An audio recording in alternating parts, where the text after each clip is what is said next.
there's a place I know. You just gotta go. It's happening almost every night. Piano in the center of a custom-built bar. Ragtime Tavern, you're a shining star. Ragtime Tavern, spinning baby grand. A night to remember with a drink in your hand. What could go wrong when everything's right? Get to Ragtime Tavern tonight.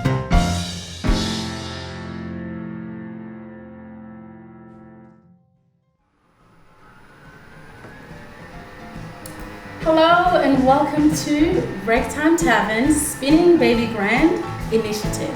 My name is Dorcas Mapakela and I'm going to be your host. Now, like many live music venues in Melbourne and in fact around the world, Ragtime Tavern took a hit during COVID-19 restrictions. But today, I'm super excited to welcome you here, and thanks to Creative Victoria for the support that they've given us, because I will be introducing you to some amazing artists who have performed here many times and in fact call this place home. They will be talking about their practice and the impact of COVID-19 in their personal lives as well as professionally. So stick around because I can't wait for you to meet all of them. To kick us off in this series of amazing interviews is Damon Smith, who is an award-winning touring musician, writer, sometimes buffoon, but full-time creator. Damon. Hi, how you going? Good, how are you? I'm really well. Yeah? Thanks. Feeling good? And I'm happy to be here. Happy to have you join me. Yeah, thank you. And, tell us a little bit about your, yourself. Everything you just said before is pretty much it. I get out there and play music. I write music, particularly theatre shows. And when I'm not touring them around Australia, I haven't been touring much around Australia recently. But when I'm not doing that, I am just playing places like this, fantastic venues around Melbourne. Yeah. And what are some of the, I know you just reminded me that we met. Yeah.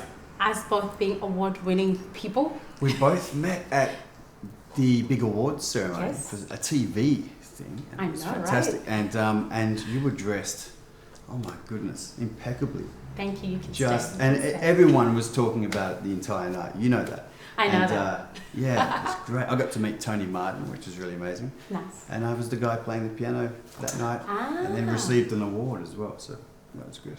Amazing. Yeah. And we're here because we want to just have a catch up about what's been happening with COVID and all of that sort of stuff. And we all took a hit, particularly in the entertainment industry. Do you want to just tell us some of the moments that you remember during COVID when you were like, oh my gosh? Yeah, I'd love to actually. Last year around this time, I was about to tour one of my shows, which is about mental health. Mm-hmm. And we were doing it with Regional Arts Victoria. Long story short, COVID, we had it cancel because of COVID, and it was a year full of, for me, learning new things, new tricks, and doing a lot of streaming gigs and things like that. But generally speaking, like so many people across industries, we were all, what's the idiom? We're all in the same boat. Yes. We've heard that a lot. We've heard that a lot. And we were forced to kind of step out of our comfort zones, do things online, learn new skills. What are some of the things that you felt, oh my God, I was never ready for that, but you did it anyway? Well, there was a few things. I'm a music producer, so I'm very lucky that at the back of my house I have a standalone studio. So I spent myriad hours out there, just learnt new things. I went back to in my spare time playing guitar again and just playing with tracks online. And then as far as work, I'm a hobby filmmaker, and so I was just learning things, buying new equipment, and which is good because now the show that was cancelled have now asked us to do a filmed version of it. So all those skills and skill sets I acquired have now they've gone into this film for this year. So amazing. Yeah. And talking about performing, you're about to jump on the spinning piano. Yes. Is that the piano there? That's the one. Right. Tell us about the little number that you're going to do for us. Well, actually written in these times. Second ISO. I had a rough time in first ISO, like a lot of people. Mental health things going on. Second ISO was great. So I just thought, well, I'm approaching. Well, I'm 43, so I'm getting older and older. And I thought, I'm technically midlife now. And that blew my mind. So it's called Midlife Crisis Blues. There's nothing that's... terms. Yeah, you know, because... And it's a blues song. You know, blues songs are pretty much a 1-4-5 technique, and they're tried and tested. And it worked for this particular bunch of lyrics. Amazing. I Yeah. look forward to hearing it. Oh, and good. thank you for sitting down with me. Thank you. Thanks for having me.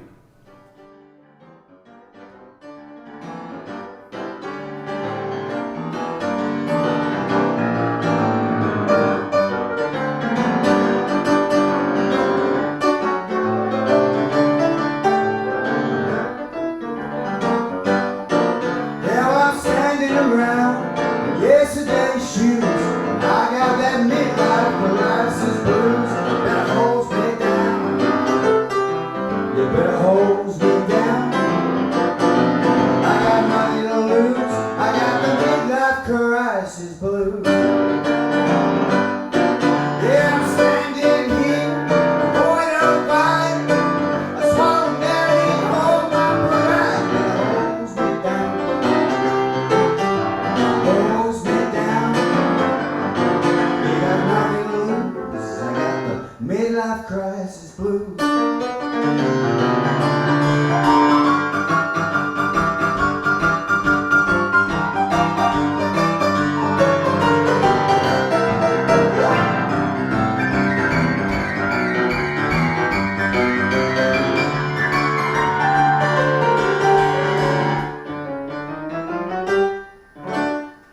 I see an elephant in the room, and I wave them goodbye.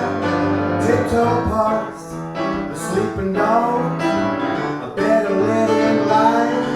I pack up all your things, throw my stuff in the bin. Say goodbye to the place I've been living in. 'Cause what good is change if you don't want to rearrange?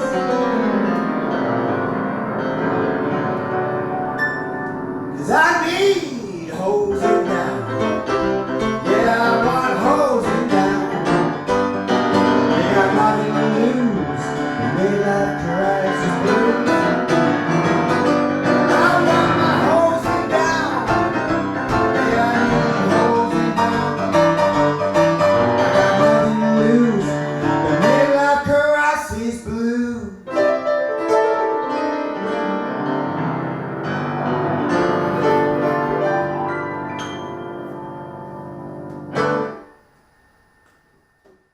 I'm joined by Billy and Owen. Guys, welcome to my little corner. Thanks. How are you? Thank you. Very well, yeah. Yeah, really well? Happy to be here. Happy to be here too. I mean, unfortunately we didn't get a chance to really get to know each other, but I think this is a great opportunity because, you know, me and the other people watching would love to know about your stories. So if you want to kick us off, tell us a little bit about yourselves. I've been playing piano since kindergarten. Yeah, always had music around in the family, kind of not professionally or anything, but just for enjoyment. And I suppose I started, it was through family death, I reckon. I was able to provide some relief for my family through some grief. So I decided I could take it further, you know, as in my career. So your granddad inspired you, didn't he? He did. He was a really creative guy. Played music and is a jeweler and all that stuff, but I've been playing trumpet since I was about 8. But more importantly, I think me and Billy we met each other when When we started, 2014 or something yeah, like started that. studying. Yeah, when we started studying music, and the moment we just played in a ensemble together, I was like, I want to play with that guy. Yeah. That's the guy. Yeah. Yeah. And how has it all been going since you guys started working together in 2014? Good. Yeah. Good. Lots of gigs and stuff, different bands, just miraculously, going to a rehearsal being like, you're here. You're here. Cool. But it becomes like a, that's one of the things that I've noticed within the musical circles, that, if you're playing in a band, it's like, oh, I play with that one, I play with that one, I play with... Yeah. And I mean, as artists, we know with the whole COVID situation, a lot has happened on personal level and also professionally. And I know that everyone has taken a hit, particularly in the entertainment industry. Do you guys want to just walk me through, your experience through the whole COVID pandemic? Well, it was like we were kind of scratching through as it was already. Yeah. But I feel like the COVID isolation was a bit of an incubation period of where I could really practice and work from home like I never had before. So I was able to teach piano online and just had more time to work on my practice. Yeah. Mm. We learnt music technology. We were forced to try and make music remotely, I suppose. Yeah. Yeah. And just to wrap it up, like with this whole COVID thing, we did speak about being isolated and being forced to upskill and, do other things that you wouldn't normally do. Just, what have you guys learned on a human level? To seize opportunities when they arise. Give it your all. Yeah. Listening to mates as well, I reckon, just mental health. I just, was asking a lot more of like, are you okay, and all that kind of stuff, and practicing a lot.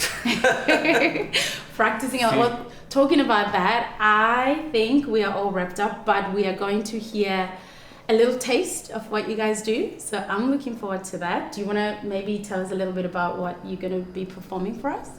Yeah. It's you introduced this song to me. Mm-hmm. There's two versions that we love, isn't there? It's the Henry Mancini version. Yeah. Or I forget the other version. yeah, the other guy's name. Yeah. But the song's called A Slow Hot Wind, and Owen's playing the melody, which is the tune, and I'm accompanying that, and we'll play the tune and then we'll improvise in the middle and then play the head out. Amazing. Let's do it.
We're still at the Ragtime Tavern. Thank you so much for your company. And joining me now is Bonnie and Mikey. Guys, hello. Hi, how are you? I'm great, thank you. How are you? I'm Good. very well. Good. Good. Amazing. Well, thank you for sitting down with me. And, to kick us off, why don't you tell us a little bit about yourselves? Oh, well, that's dangerous. I know. We can speak for a long time. There's a lot of history. Well, my name's Bonnie, obviously, and Mikey and I have known each other for a very long time, about over 15 years, and we've been collaborating together on my original music predominantly, and but I do sing in Spanish and a bit in French and in English. And one song in Bulgarian. we do a song in Bulgarian because Mikey did have a little phase of a Bulgarian obsession for a while. I certainly did. And so obviously that rubbed off on me. And we, so we really love, we do both have, I think, a passion for music from all over the world, and from Eastern Europe, from Latin America, from Spain, different parts. And we've travelled a lot together. Yeah, we have travelled through Turkey and through Eastern Europe. Went on a little bit of a tour, ending in Peru and Chile. So we covered Turkey and Bulgaria, Serbia, Croatia, France, Spain, Peru and Chile. Yeah. Wow. So through that we've kind of, accumulated lots of music from all over those parts of the world, and then collaborate on the original music that I do. So, as you guys mentioned, traveling is such a huge part of what you do, with the inspiration into your music. How did you handle the whole, the pandemic and being restricted and not being able to travel, basically? Yeah, well, that was very challenging for myself, because I am the gypsy of the tribe, I would say. And I did very much find it like I was a bit claustrophobic, but then I had to travel through the music and collaborate with other musicians online, and I bought myself a nice mic and did some home productions, and just delved into the composing and and playing a lot more piano. I played, I developed a new skill.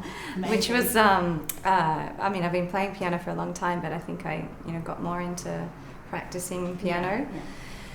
And so that, and finding just, I think, connection with other musicians and creating community online. I know it sounds a bit contradictory, but that's sort of what I tried to do.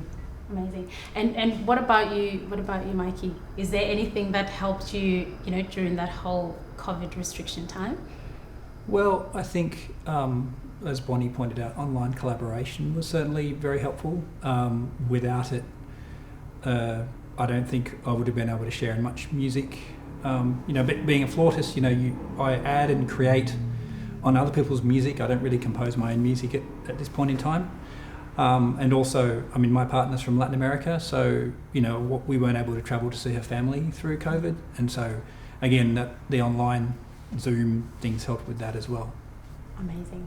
And I just want to go back to the different cultures that you include in your music, and, not being able to obviously go and experience that. Mm-hmm. Like, I'm interested to know, how do you pick the one that you're going to do, and what do you talk about in the music that you do, because have you got any diverse background that you use of your own, or do you just kind of go, hey, we love this and we're going to do this with that or work with that particular culture?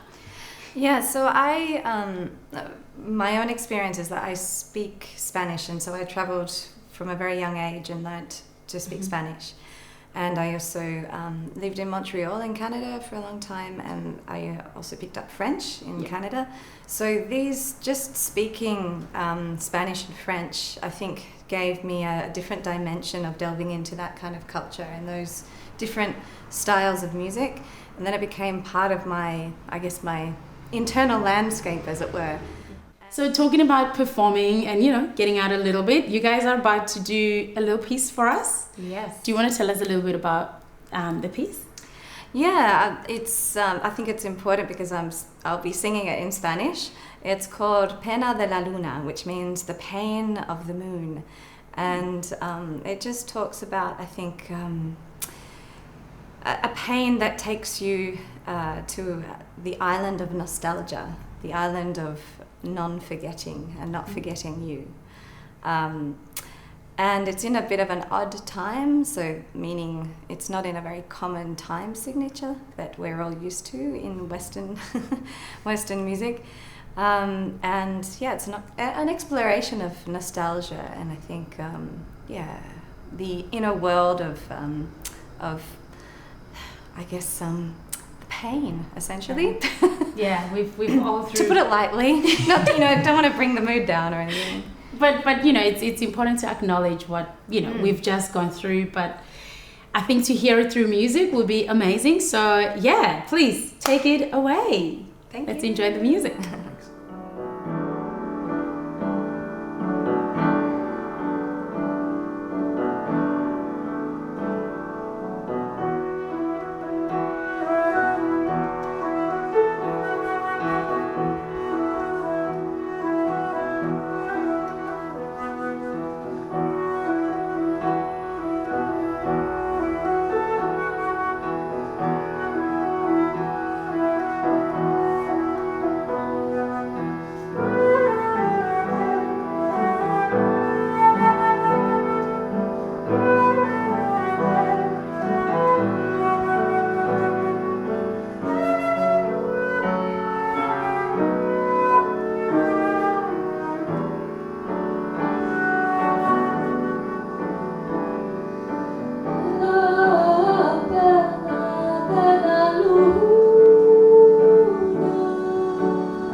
name's Andrew, and I designed and built Ragtime Tavern. I built it because I really enjoy having a bar and having a music bar where people can come and play and people mingle and get involved in the music, and I just enjoy the whole concept of live music, being exposed to somebody who's worked hard on their craft and then they perform and take you out of your everyday life.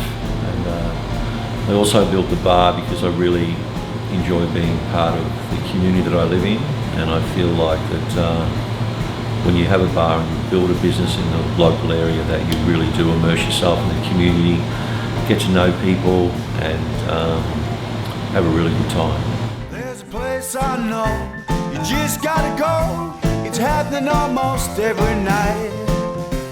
Piano in the center of a custom-built bar. Ragtime Tavern, you're a shining star.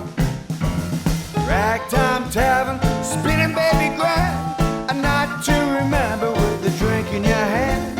What could go wrong when everything's right? Get to Ragtime Tavern tonight.